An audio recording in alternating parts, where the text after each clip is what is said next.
మనకు 40 సంవత్సరాలు రాజుగా వారిని ఏర్పాటు చేసి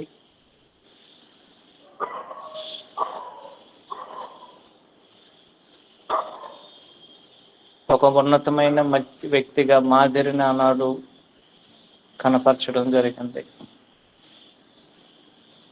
అలాగే అపోస్తలుడైన పౌలు గారు అనేకుల మరణమునకు, హింసకు, చెరసాల్లో వేయించడానికి మరియు ప్రభు సంఘాన్ని పాడు చేయడానికి కారణమైన పౌలు గారిని అలాగే ప్రభు వదిలిపెట్టకుండా, దేవుడు అలాగే వదిలిపెట్టకుండా ఆయనను పిలిచి కరుణించి ఆయనకు అతీతమైన బాధ్యతను దేవుడు అప్పగించడం జరిగింది. ఆ యొక్క కోవలో మనము ఇప్పుడు పౌలు గారిని గురించి చదువుతున్నాం.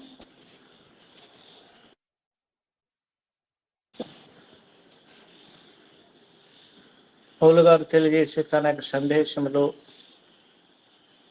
15వ వచనం గమనించండి.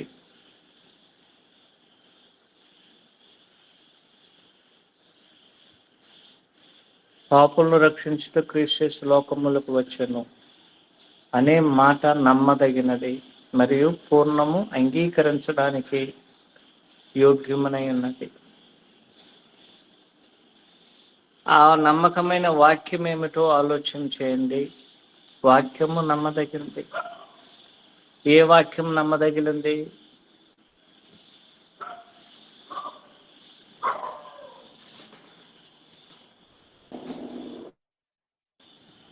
ఆ వాక్యము నమ్మదగినది. ఏ వాక్యము? ఒకటే అని చెప్తున్నారు. ప్రభువైన యేసు ఇక భూమి మీదకి వచ్చారు అనే వాక్యము నమ్మదగినది. దీన్ని సందేహించాల్సిన అవసరం లేదు. అది నమ్మకమైనది. దాన్ని మనం పూర్తిగా అంగీకరించడానికి మనకు సాక్ష్యములు ఉన్నది. మరియు రెండు, ఆయన తెలియజేస్తున్నారు, భూమి మీదకి వచ్చిన ప్రభు రక్షించడానికి వచ్చారు. ఈ వాక్యము కూడా నమ్మదగినటువంటిది. దీంట్లో సందేహించాల్సిన అవసరం అనేది లేదు. భూమి మీదకి ప్రభు రావడానికి ఒక ముఖ్యమైన కారణము రక్షించడానికి. ఆ వాక్యము కూడా నమ్మదగినటువంటిది. దాన్ని ప్రతి ఒక్కరూ అంగీకరించడానికి అది నిజమైనటువంటిది, యోగ్యమైనటువంటిది. దాన్ని ఎవరు కూడా మనం తిరస్కరించలేదు. ఆ వాక్యమును అంత నమ్మకమైనదని పౌలు గారి యొక్క సందేశమును తెలియజేస్తున్నారు. మరియు ఆయన తెలియజేసే ఆ వాక్యము ఏ విధంగా నమ్మకమైన ఆ వాక్యం ఏం చెప్తుందో గమనించండి. ఆయన పాపులను రక్షించడానికి లోకంలోనికి వచ్చాను, నీతిమంతులను రక్షించడానికి కాదు.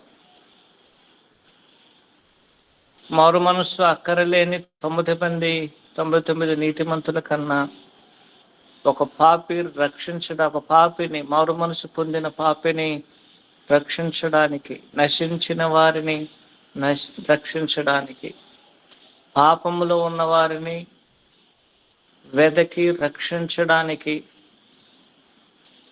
ప్రభు ఈ భూమి మీదకి వచ్చారు, ఈ లోకంలోనికి వచ్చారనే వాక్యము నమ్మదగినది.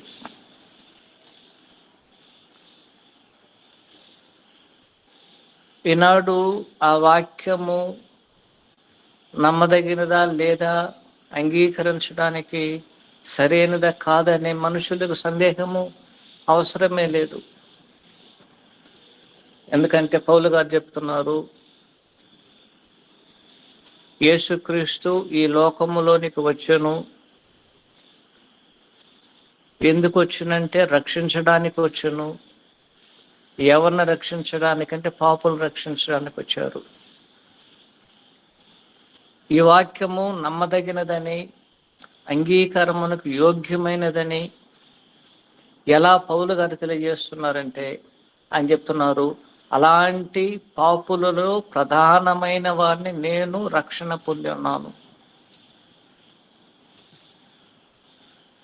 దానికి ఎవరో ఉదాహరణ కాదు, దానికి ఎవరో నేను ఇంకొకరి గురించి చెప్పాల్సిన అవసరమే లేదు. ప్రభు యొక్క భూమి మీదకి వచ్చినది వాస్తవము, అది నమ్మదగినటువంటి వాక్యం. అది పాపులను రక్షించడానికి వచ్చారనేది నమ్మదగిన వాక్యము. మరి ఆయన తెలియజేస్తున్నారు, అలాగూ రక్షించబడినటువంటి వారిలో నేను ఒకడిని, అందువల్ల నా యొక్క వాక్యము నమ్మదగినటువంటిది. ఈ యొక్క సత్యమును లోకములో ఉన్న ప్రతి ఒక్కరూ ఎరగవలేనని పౌలు గారి యొక్క సందేశమును రాయడం జరుగుతుంది. ఇప్పుడు పౌలు గారు చెప్తున్నారు, నేను ప్రధాన పాపిని, నేను వారిలో ప్రధానుడు. ఆ ప్రధాన పాపిని నన్ను రక్షించడానికి ప్రభువుకు ఒక ఉద్దేశం ఉంది. ఆ ఉద్దేశం ఏమిటో 16వ వచనంలో ఆయన తేటగా తెలియజేస్తున్నారు, గమనించండి. అయినను నిత్య జీవము నిమిత్తము తనను విశ్వసించుబో వారికి నేను మాదిరిగా ఉండులాగున యేసుక్రీస్తు తన పూర్ణమైన దీర్ఘశాంతమును ఆ ప్రధాన పాపి అయిన నా యందు కనపరుచున్నట్లు నేను కనికరించబడితేనే.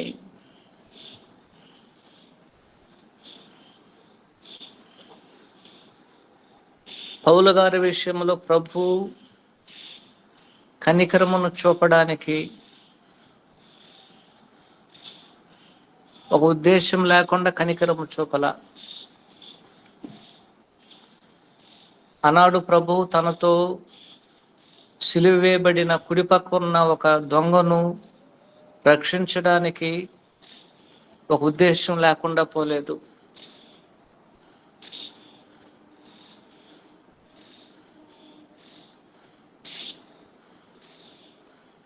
ప్రభు ఎంతమందిని అయితే రక్షించారో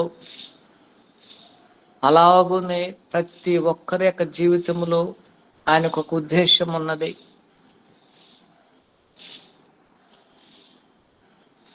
దొంగను రక్షించడానికి ప్రభువుకు ఒక ఉద్దేశం ఉంటే,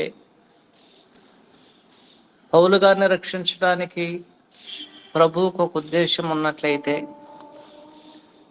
మనల్ని రక్షించడానికి కూడా ఆయనకు ఒక ఉద్దేశం అనేది ఉన్నది తెలియజేస్తున్నారు. గమనించిన 16వ వచనం, అయినను నిత్య జీవము నిమిత్తం తనను విశ్వసించుబో వారికి నేను మాదిరిగా ఉండులాగున.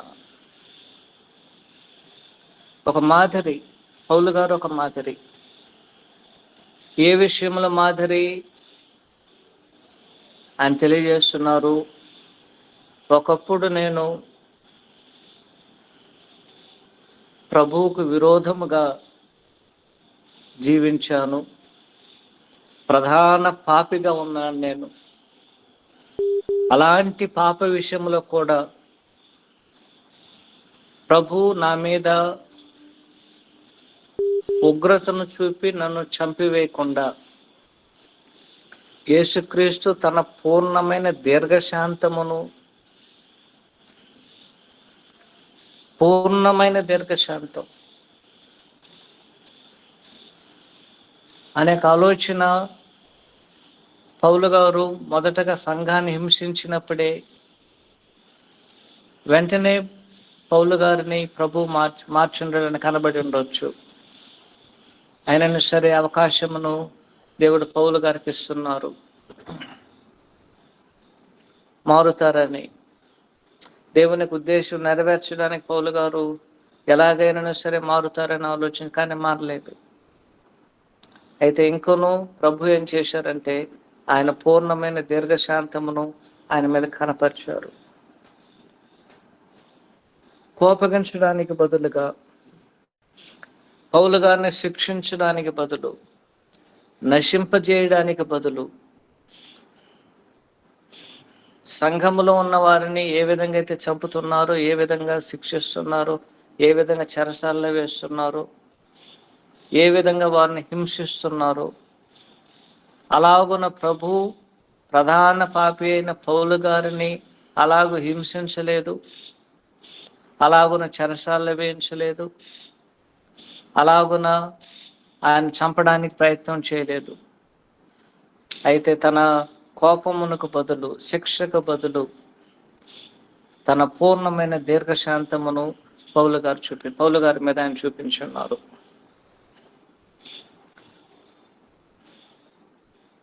ఆ విధంగా పౌలు గారి విషయంలో ప్రభు దీర్ఘశాంతమును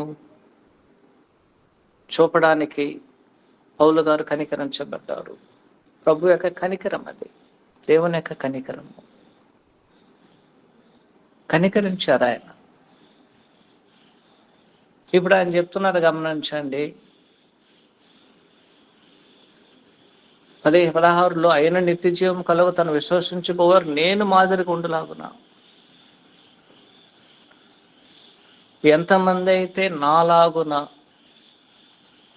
అటు దేవునికి విరోధముగా, ప్రభువుకు విరోధముగా, ఆయన సంఘమునకు విరోధముగా, పరిశుద్ధులకు విరోధముగా, ప్రభు యొక్క మార్గములకు విరోధముగా మనుషులు తిరుగుబాటు చేసి నాశనం చేయాలని, హింసించాలని, చంపాలని, ఇలాంటి వాంఛలతో ఎంతమంది అయితే ఈ లోకంలో జీవిస్తున్నారో, ఎంతమంది అయితే ఇలాంటి ఒక పాపమును మూటగట్టుకొని ఈ లోకంలో జీవిస్తున్నారో,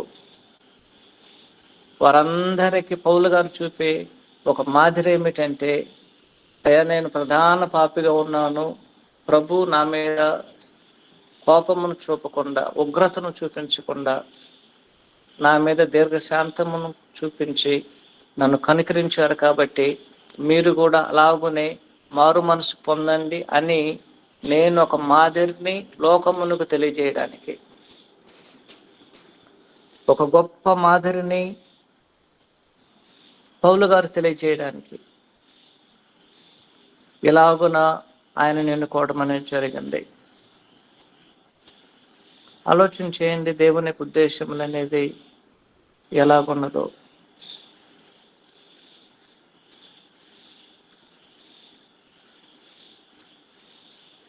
విశేషమైనటువంటి ఒక మాదిరి.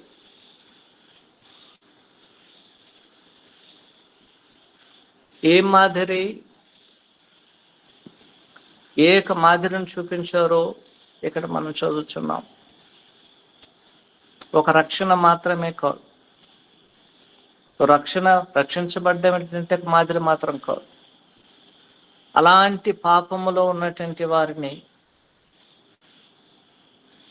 పౌలు గారు ఏ విధంగా అయితే ప్రభువు వలన పిలువబడ్డారో, అలాగనే అలాంటి పాపములో ఉన్నటువంటి వారిని ఏదో ఒక రూపంలో ప్రభువు వారిని పిలుస్తారు అనడానికి మాదిరిది.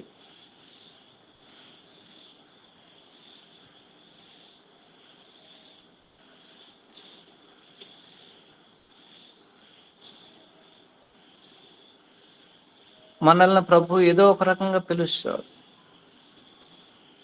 మనము పాపం యొక్క కోపములో నశించిపోతున్నప్పుడు, ఏదో ఒక మార్గములో, ఏదో ఒక క్రమములో, ఏదో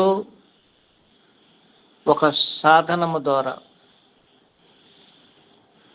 ప్రభు మనలను ఆనాడు ప్రధాన పాపి అయిన పౌలు గారిని పిలిచినట్లుగా మనల్ని పిలుస్తారనే ఒక మాదిరిని కనపరచడానికి పౌలు గారు కనికరించబడ్డారు.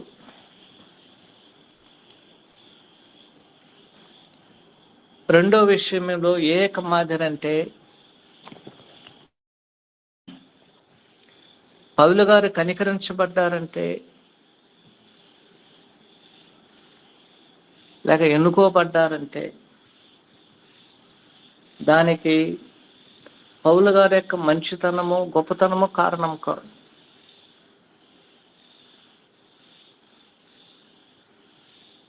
దేవుడు ఎవరిని ఎన్నుకొనవలెనని ఆయన నిశ్చయించున్నారో వారిని ఆయన ఎన్నుకుంటారు. మనము రోమా పత్రిక 8వ అధ్యాయంలో మనమందరము చదివినటువంటి ఒక వచనం అది. రోమా 8వ అధ్యాయంలో 28వ వచనం గమనించండి. ఈ విధంగా తెలియజేస్తున్నారు.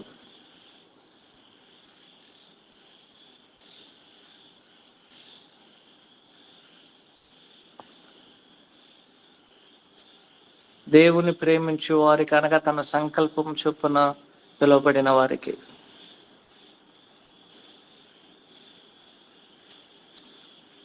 దేవుడు తన సంకల్పం చొప్పున మనుషులను ఆయన పిలుస్తున్నారు. ఎవరిని పిలుస్తున్నారు? 30వ వచనం గమనించండి. మరియు ఎవరిని ముందుగా నిర్ణయించును వారిని పిలుచును, ఎవరిని పిలుచును వారిని నీతిమంతులుగా తీర్చును, ఎవరిని నీతిమంతులుగా తీర్చును వారిని మహింపరచును. దేవుని యొక్క సత్యం అది. దీన్ని మనము తృణీకరించలే.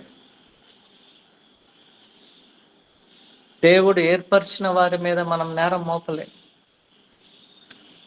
అదే 33వ వచనంలో దేవుని చేత ఏర్పరచబడిన వారి మీద నేరం మోపువాడు ఎవరు? అది ఎవరైనా సరే ఉండి. పౌలు గారిని దేవుడు పిలిచారంటే ఒక మాదిరి కొరకు. దేవుడు తన యొక్క చిత్తానుసారంగా పౌలు గారిని పిలిచారే తప్ప పౌలు గారు నేను ఎన్నడూ కూడా ప్రభు యొక్క శిష్యుడిగా అవుతారని ఆయన ఎన్నడూ కూడా ఊహించలేదు. వారిని నాశనం చేయడానికి ప్రయత్నం చేశారు, కానీ తాను ఎన్నడూ కూడా ఆ విధంగా అవ్వాలని కోరుకోలేదు. అయితే దేవుడు తన యొక్క చిత్తానుసారంగా ప్రభు మూలముగా పౌలు గారిని ఎన్నుకున్నట్లే మనము కూడా దేవుని వలన ఎన్నుకోబడతామనే ఒక మాదిరిని కనపరచడానికి. 3వ మాదిరి గమనించండి. పౌలు గారు ఏ విధంగా అయితే కనికరించబడ్డారో, పాప క్షమాపణ పొందారో, అలాగున మనమందరము పాప క్షమాపణ పొందుతామనే ఒక మాదిరి కొరకు. ఇక మాదిరిని మనము ఆలోచించేయాలి. ఎంత గొప్ప మాదిరో ఆలోచించే.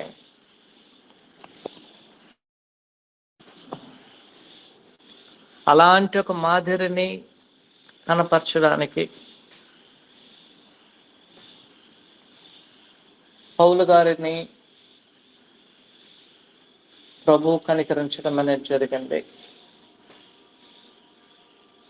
అందువలన 16వ వచనంలో ఆయన తెలియజేసే ఒక సందేశాన్ని గమనించండి. మరలా 16వ వచనానికి వచ్చింది. 1 తిమోతి 1:16లో అయితే ఎవరికి మాదిరిగా ఉండాలని పౌలు గారు కనికరించబడ్డారో 16వ వచనం గమనించండి. అయినను నిత్య జీవం నిమిత్తము తనను విశ్వసించుబో వారికి. ఎవరికి పౌలు గారు మాదిరిగా ఉండబోతున్నారు గమనించండి. ఎవరైతే ప్రభువును విశ్వాసం ఉంచబోచున్నారో,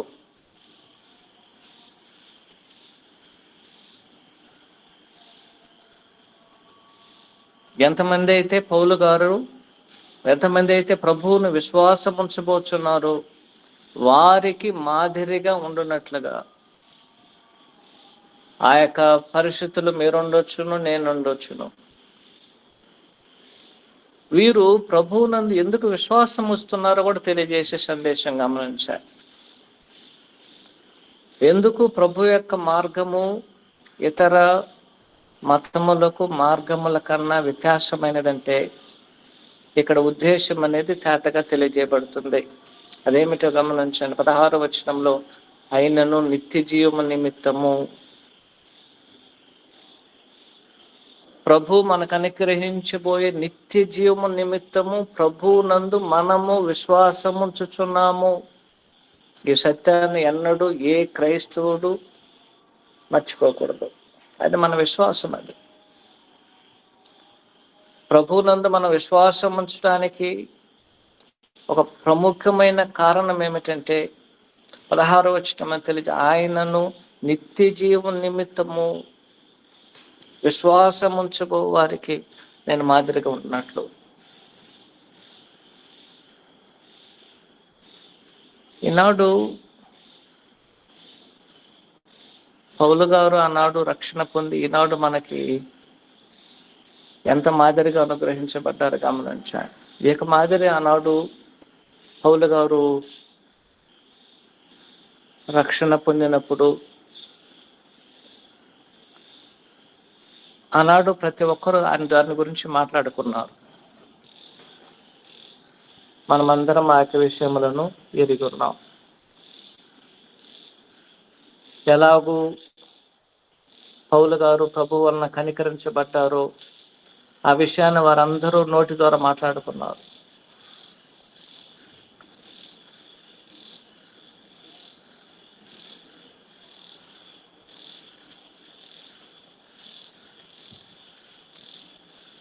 అపోస్తలుల కార్యం 9వ అధ్యాయము ఈ విధంగా మనకు తెలియజేస్తుంది, గమనించాలి.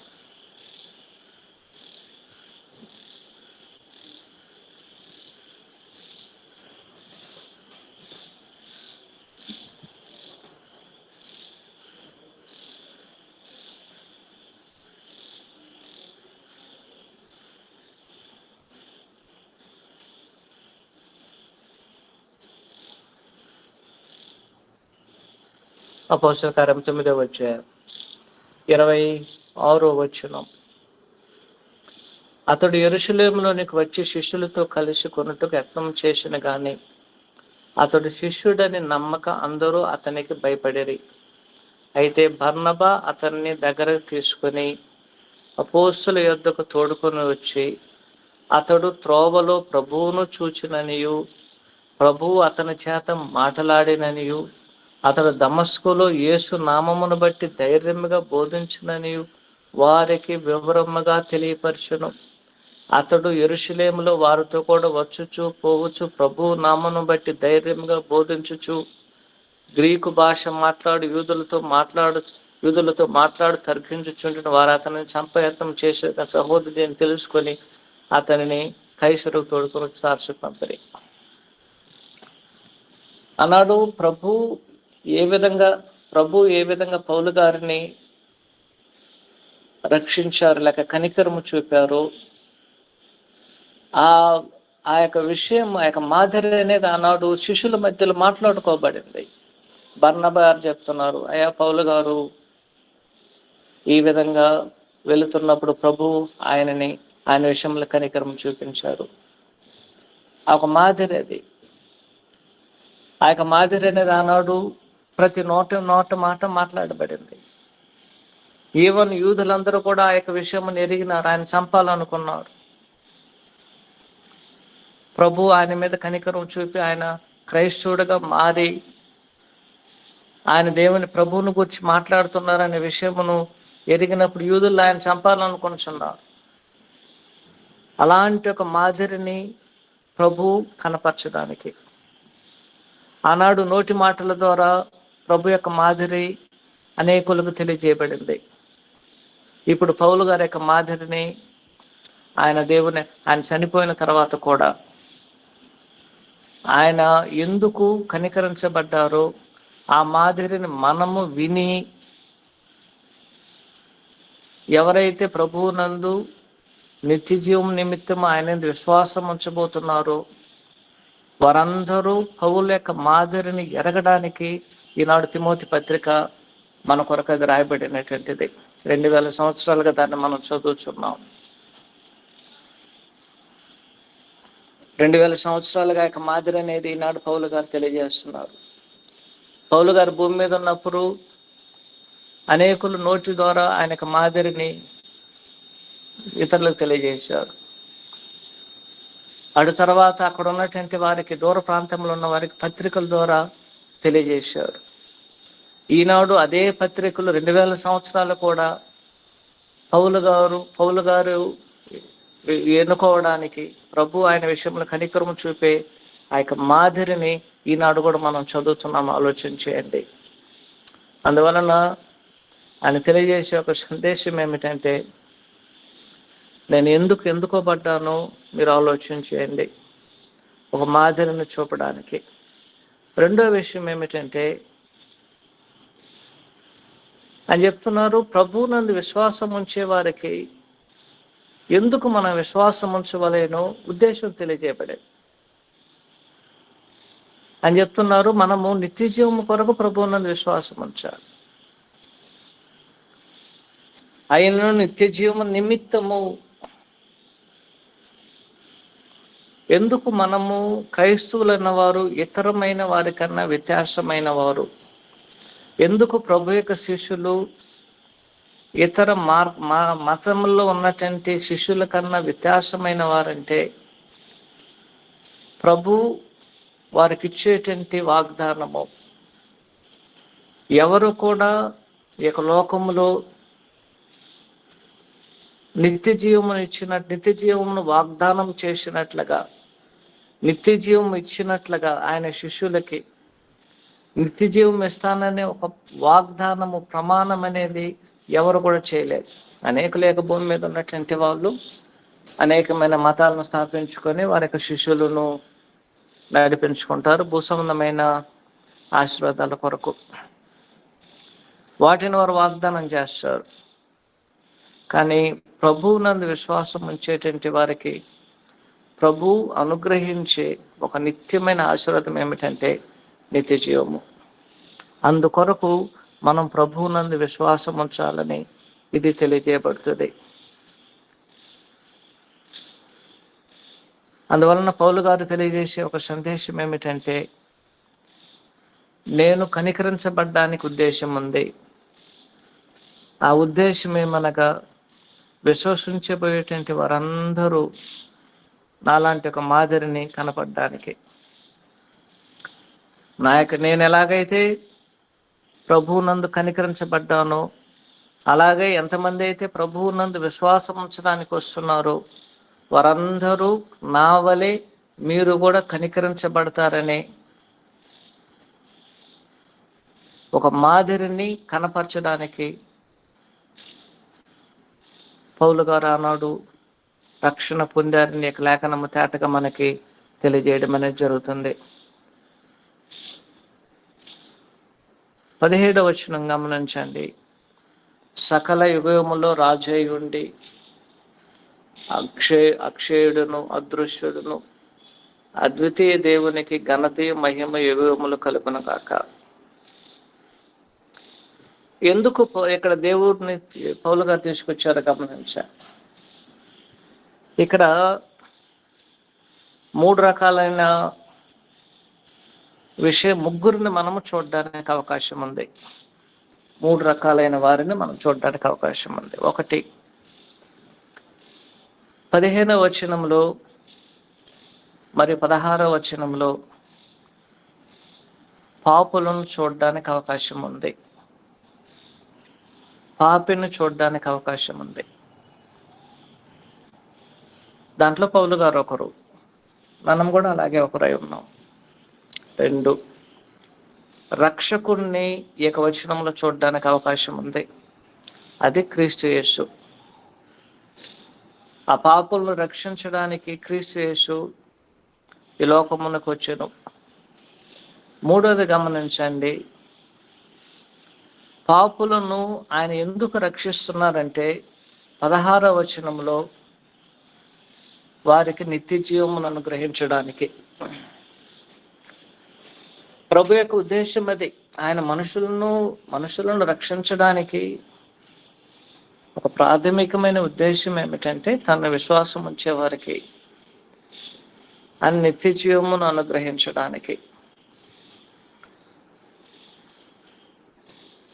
4వ విషయం ఏమిటంటే, ఇలాగూ రక్షణ పొందిన ప్రతి ఒక్కరూ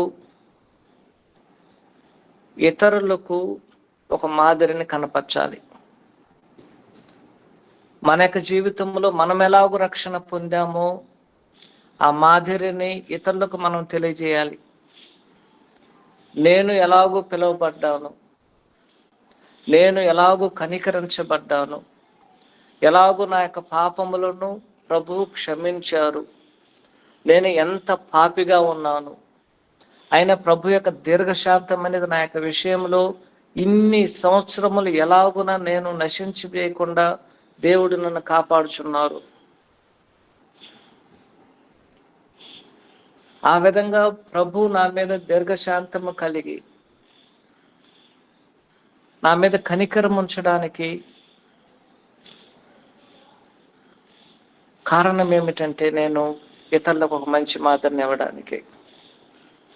దాని అర్థం దీర్ఘశాంతమును ప్రభు కనపరిచారంటే దాని అర్థము మనుషుడు పాపం చేసిన వెంటనే ప్రభు చంపేయడం లేదు. వారెడల దీర్ఘశాంతము కలిగి మారు మనసు పొందాలని ప్రభు కోరుకొంటున్నారని 2 పేతురు పత్రిక 3వ అధ్యాయము మనకు తేటగా తెలియజేయడం అనేది జరుగుతుంది. అలాంటి ఒక దీర్ఘశాంతమనే పౌలు గారు కూడా పాపుల విషయంలో కలిగి ఉన్నారు. 2 పేతురు పత్రిక 3వ అధ్యాయము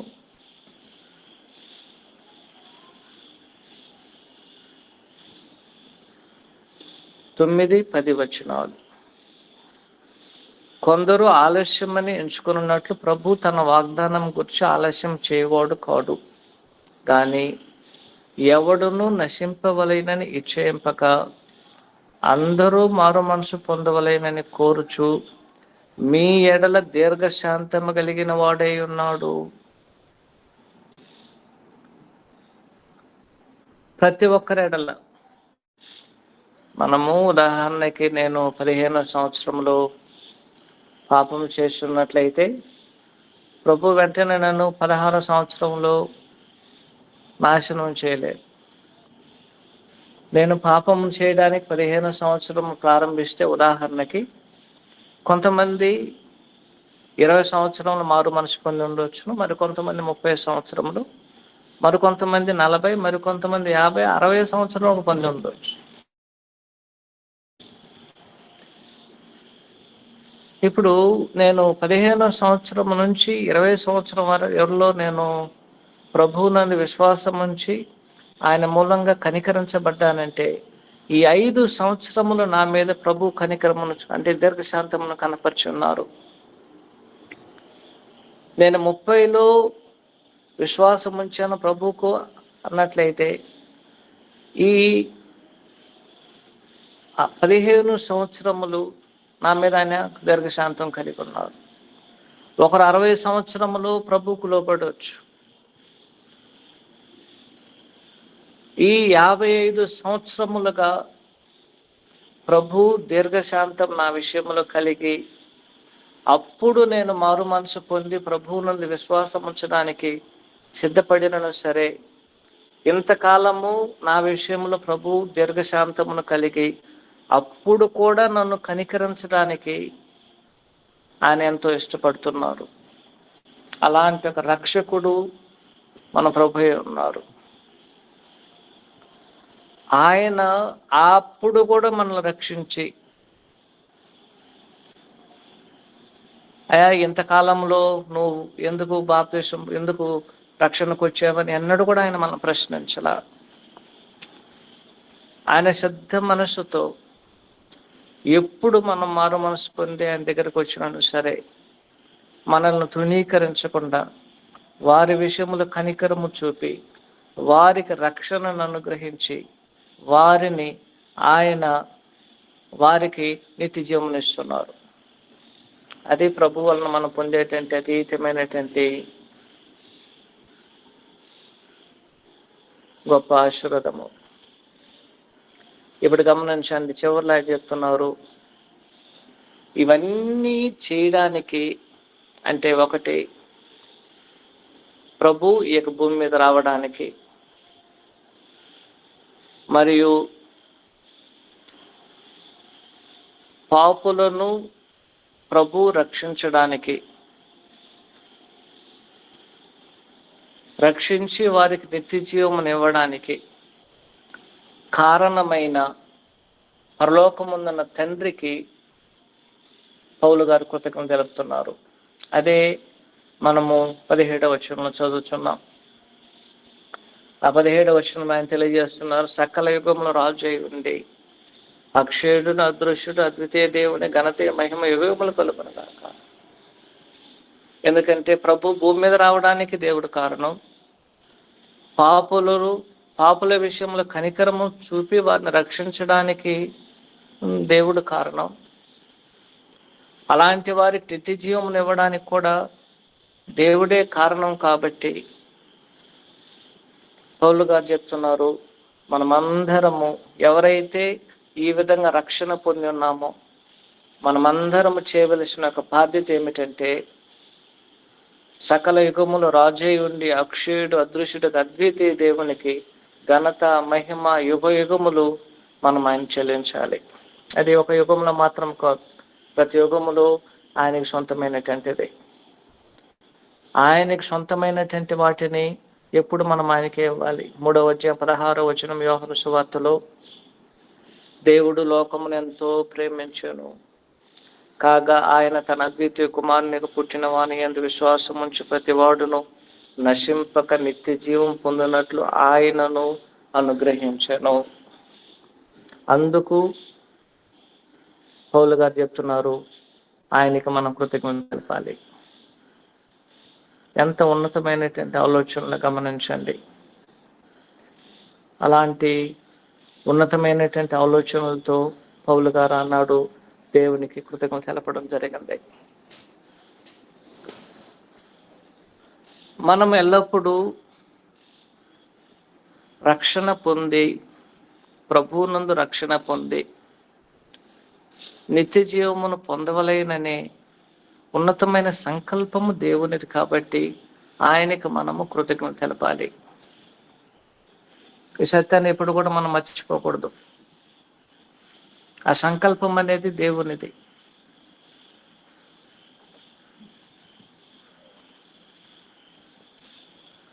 కాబట్టి ఏ మనుషుడు రక్షణ ప్రభువునందు పొందున్నారంటే దానికి కారణమైన ఈ సంకల్పమును ఏర్పాటు చేసిన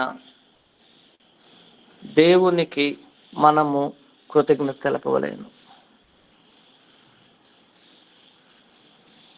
ఆయన గురించి ఏం తెలియజేయబడిందో 4 పార్ట్స్ గమనించండి. ఆయన యుగయుగములో రాజు అయి ఉన్నారు. కీర్తనలు 145:3లో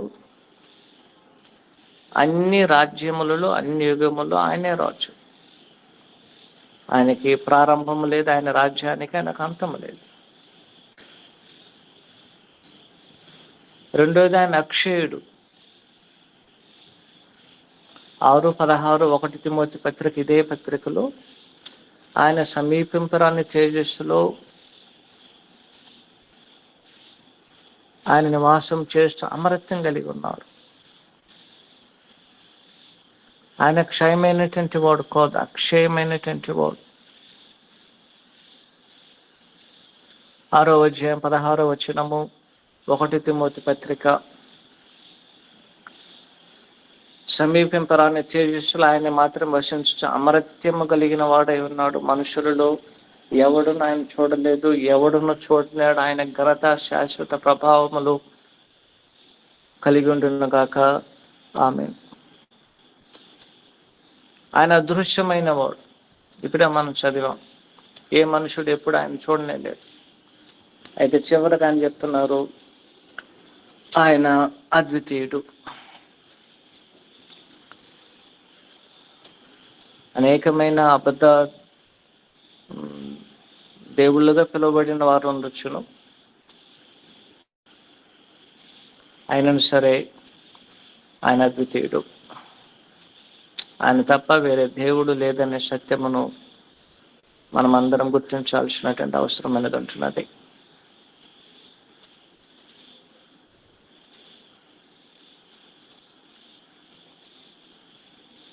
ఆయనకే ఎల్లప్పుడూ ఘనత, మహిమ, ప్రభావములు చెందినది. కారణం ఏమిటంటే అవన్నీ ఆయనకు చెందినటువంటివి, అవి ఆయనకే చెందాలి. అవన్నీ నిత్యమైనటువంటివి, అది ఆయనకి మాత్రమే చెందుతుంది.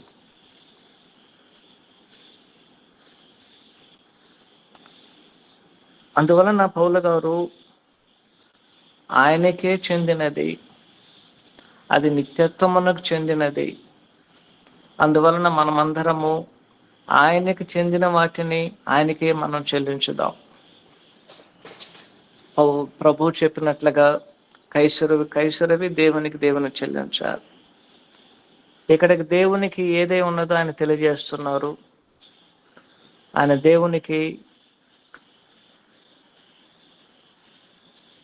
ఏదో తెలియజేసినప్పుడు ఆయన 1వ వచనం తెలియజేస్తున్నారు. 17వ వచనంలో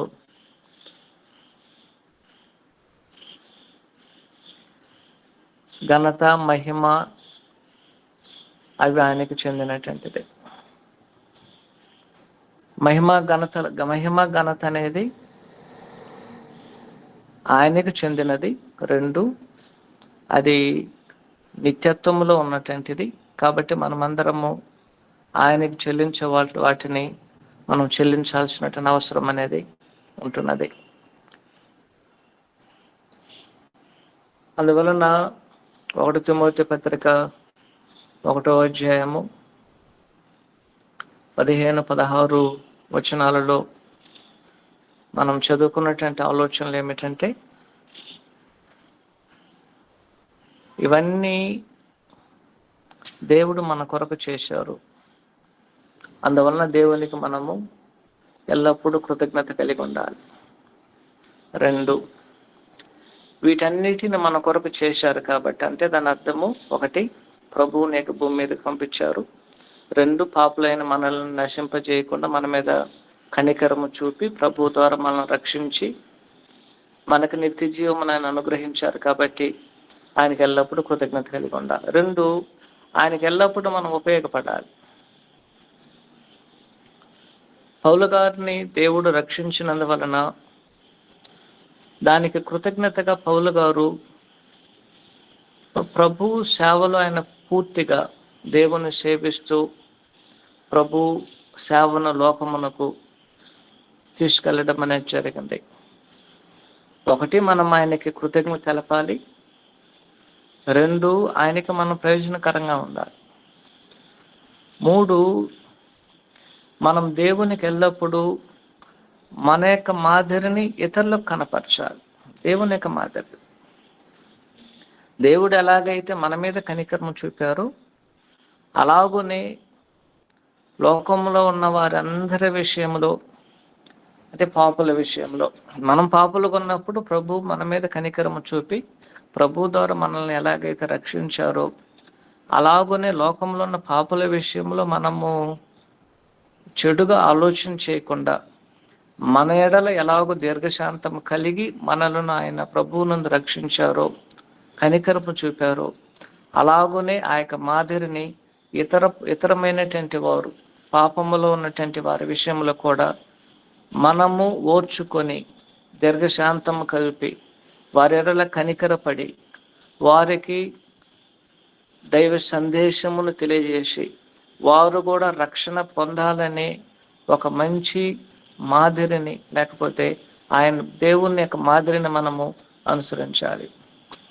4వ విషయం ఏమిటంటే, ఈ సందేశమును, దేవుని యొక్క సందేశమును ఇతరులకు తెలియజేసేవారుగా మనం అందరం ఉండాల్సిన అవసరం అనేది ఉంటున్నది. ఈ యొక్క పాఠాలు అనేది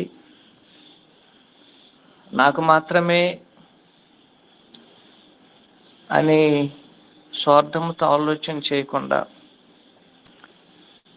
ఆనాడు పౌలు గారు ఎలాగూ కనికరించబడ్డారో అలాగున లోకంలో ఉన్న వారందరూ కనికరించబడి నిత్య జీవం పొందడానికి దేవుడు సంకల్పించున్నాడు. కాబట్టి యొక్క సంకల్పమును లోకానికి మనము తెలియజేయవలేను. ఆ విధంగా తెలియజేయాలని దేవుడు మన యొద్ద కోరుకుంటున్నారు. అలాగూ తెలియజేయడములో ద్వారా మనం ఏం చేస్తున్నామంటే 17వ వచనం ప్రకారము 1 తిమోతి 1:17 ప్రకారము సకల యుగములో ఉన్న అక్షయుడు అదృశ్యుడు అద్వితీయ దేవునికి ఘనత మహిమను యుగములు మనం చెల్లిస్తున్నాం. పౌలు గారు యుగములు ఆయన చెల్లించారు. తాను ఎలా కనపరించబడ్డారు లోకానికి తెలియజేశారు. దేవుని గురించి తెలియజేశారు. యేసుక్రీస్తు ప్రభువుని గురించి తెలియజేశారు. మనుషుల విషయంలో దేవుని యొక్క సంకల్పం, పాపుల విషయంలో దేవుని యొక్క సంకల్పం ఏమిటి తెలియజేశారు. వారు ఎలాగ రక్షణ పొందుచున్నారో తెలియజేశారు. ఆ విధంగా దేవుని యొక్క సంకల్పమును లోకమునకు మనం తెలియజేయడము దేవునికి మనము ఇచ్చేటువంటి ఘనత మహిమై ఉన్నదని మనం గుర్తించాలి. ఇప్పుడు 2000 సంవత్సరములుగా దేవుడు అనేకుల ద్వారా ఆయన మహింపరచబడుచున్నారు, ఘనపరచబడుచున్నారు. అలాగైనట్లయితే మనమున్నటువంటి ఈ కాలంలో కూడా అలాగో దేవుడు మహింపరచాలని పరచబడవలేనంటే మనమందరం కూడా యొక్క సందేశాన్ని లోకానికి తెలియజేయాలి. కోరుతున్నటువంటి మీ అందరికీ ప్రభువైన యేసుక్రీస్తు నామములో వందనాలు తెలియజేసుకుంటూ ముగిస్తున్నాను. అందరికి వందనాలు.